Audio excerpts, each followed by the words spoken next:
जनतेने आता जागे व्हावे, संघर्षासाठी शिवसेनेसोबत रस्त्यावर उतरावे, असं उद्धव ठाकरे यांनी घणाघात केला आहे. तर ते चांगले संतापल्याचे चित्र हे दिसत आहे.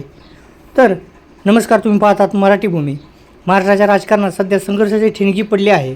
महागाई असो किंवा जनतेचे प्रश्न, शिवसेना नेहमीच आक्रमक राहिली आहे. पण आता खुद्द पक्षप्रमुख उद्धव ठाकरे यांनी जनतेला एक भावनिक व आक्रमक आव्हान केलं आहे. विधानभवनाच्या परिसरात माध्यमांशी बोलताना ठाकरेंनी विविध मुद्द्यांवर सरकारवर धारेवर धरलं आहे. नेमकं काय म्हणाले उद्धव ठाकरे पाहू या विशेष रिपोर्टमध्ये. तर उद्धव ठाकरे म्हणाले की महागाई असो वा अन्यायाविरुद्धचा लढा, शिवसेना आणि महिला आघाडी नेहमीच हिरिरीने रस्त्यावर उतरते. शिवसेना ही सदैव लढणारी संघटना आहे, पण ज्यांच्या व्यथांसाठी आम्ही लढतोय त्या जनतेने आता जागे होण्याची वेळ आली आहे. शिवसेनेसोबत जनतेने रस्त्यावर उतरून सरकारला त्यांची जागा दाखवून दिली पाहिजे, असं उद्धव ठाकरे यांनी देवेंद्र फडणवीस यांना टार्गेट करून म्हटलं आहे. पुढे ते म्हणाले की सध्या विधानसभेत मांडण्यात आलेल्या धर्मांतर विरोधी विधेयकावर बोलताना त्यांनी स्पष्ट भूमिका घेतली व कोणीही जोर जबरदस्तीने आमिष दाखवून किंवा असहायतेचा फायदा घेऊन धर्मांतर करत असेल तर त्याला आमचा कडाडून विरोध आहे. म्हणून या विधेयकाला आमचा पाठिंबा आहे. म्हणून मला सरकारला विचारायचं आहे की गेल्या काही वर्षातच धर्मांतराच्या घटना वाढल्या आहेत असं बिल सांगतं. गेल्या काही वर्षात जर राज्यात आणि केंद्रात भाजपप्रणीत सरकार आहे तरीही धर्मांतर वाढत असतील तर हे अपयश कोणाचं, असा रोकड सवाल उद्धव ठाकरे यांनी सरकारला विचारला आहे. त्याचबरोबर ईडी, CBIची भीती दाखवून किंवा 50 खोके देऊन जर कोणी राजकीय धर्मांतर करत असेल तर त्याला आमचा विरोध आहे, असा टोला उद्धव ठाकरे यांनी एकनाथ शिंदेंना लगावला आहे. व धनगर आरक्षणासाठी आझाद मैदानावर सुरू असलेल्या उपोषणासाठी लक्ष वेधताना उद्धव ठाकरे म्हणाले की 2004मध्ये तत्कालीन पंतप्रधानांनी सोलापूर, पंढरपूरमध्ये आश्वासन दिलं होतं. आता सत्ता त्याच पक्षाचं सरकार आहे, त्यामुळे दिलेलं वचन पूर्ण करणे हे आत्ताच्या वर्तमान पंतप्रधानाचं आणि मुख्यमंत्र्यांचं कर्तव्य आहे.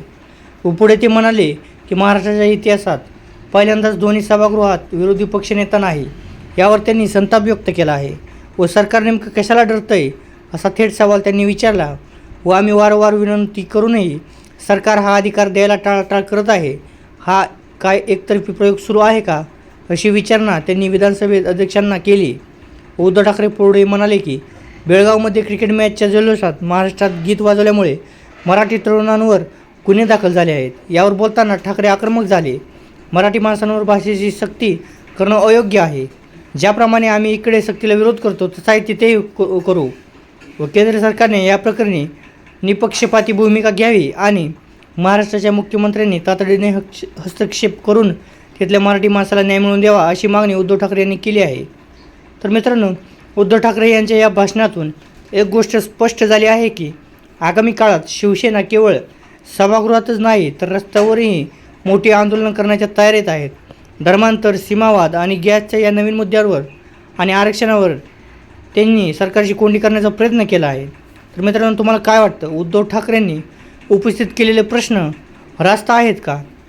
व देवेंद्र फडणवीस यांनी गॅसची तुटवडा असताना ते म्हटले होते की महाराष्ट्रात गॅसचा तुटवडा पडणार नाही, परंतु उद्धव ठाकरे यांचं म्हणणं आहे की गॅसचा तुटवडा नाही, मग लोकांच्या रांगा कसा आहे, असं थेट सवाल उद्धव ठाकरेंनी देवेंद्र फडणवीस यांना केला आहे.